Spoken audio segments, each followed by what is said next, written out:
एक और बड़ी खबर देहरादून से सामने आ रही है, सीधे उसका रुख कर लेते हैं, जहां उत्तराखंड सरकार का निवेश पर फोकस रहेगा।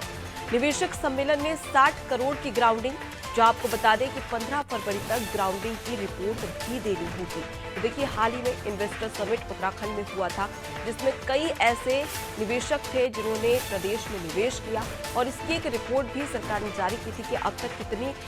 जो निवेशक हैं उन्होंने इन्वेस्ट किया उत्तराखंड में, और आगे भी ये सिलसिला लगातार जारी रहेगा ताकि उत्तराखंड सशक्त बन सके और प्रगति के पथ पर आगे बढ़ सके। सोनू हमारे साथ में जुड़े हुए हैं। सोनू, हाल ही में ग्लोबल इन्वेस्टर समिट हुआ था उत्तराखंड में, और उसके बाद में अब देख लिया जाए तो निवेशक सम्मेलन में 60 करोड़ की ग्राउंडिंग हुई है। किस प्रकार से आप इसे देख रहे हैं? देखिए, तमाम ऐसे निवेशक हैं जिन्होंने उत्तराखंड के अलग अलग सेक्टर में, उद्योग विभाग, इसके अलावा ऊर्जा सेक्टर में, स्वास्थ्य सेक्टर में और आवास विकास के साथ साथ कृषि, बागवानी और पर्यटन के साथ साथ नागरिक उड्डयन सहित तमाम ऐसे सेक्टर्स हैं जिनमें निवेश करने की अपनी रुचि जताई है। और सरकार के साथ जो निवेशकों ने एमओयू किए हैं,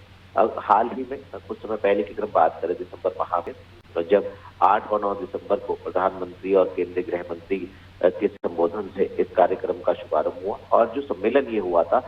उस वक्त तमाम निवेशकों ने अलग अलग क्षेत्रों में निवेश करने की अपनी इच्छा जताई थी। उसी को धरातल पर उतारने के लिए मुख्यमंत्री ने एक के बाद एक बैठकें की और अधिकारियों को एक सीमा तय कर डेडलाइन दे दी कि आपको 15 फरवरी तक जो भी एमओयू निवेशकों के साथ हो रहे हैं, करार हो रहे हैं, इनको धरातल पर उतारना होगा। और अपर मुख्य सचिव, जो कि अब मुख्य सचिव बन चुकी हैं, राधा रतूड़ी, उन्होंने भी तमाम समीक्षा बैठक की और निवेशकों को किस तरह से सुविधाएं उपलब्ध कराई जा सकती है सिंगल विंडो सिस्टम के तहत, और जो निवेशक सरकार के प्राथमिक सेक्टर वाले हैं, यानी उत्तराखंड की भौगोलिक परिस्थितियों के अनुरूप रोजगार सृजित करने वाले जो निवेश के कार्य हैं, उनको कैसे कम से कम समय में धरातल पर उतारा जा सकेगा, इस पर फोकस किया जा रहा है। और इसकी रिपोर्ट जो है वो संबंधित विभागीय अधिकारी 15 फरवरी तक सरकार को सौंपेंगे। और ये देखना होगा कि अभी तक 60,000 करोड़ रुपए की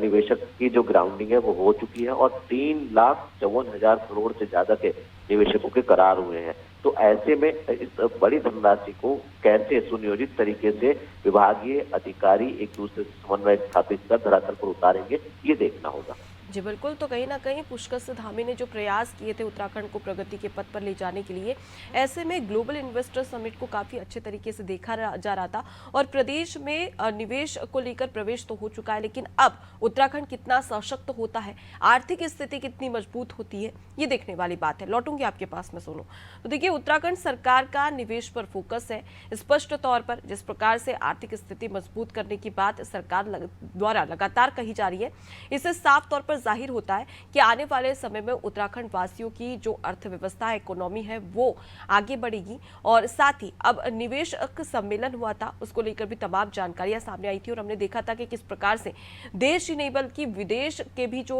इन्वेस्टर्स थे वो उत्तराखंड में पहुंचे थे और तमाम जो इन्वेस्ट के लिए जो उत्तराखंड सरकार की ओर से प्रयास किया गया था वो सफल होता हुआ भी इस दौरान नजर आया था।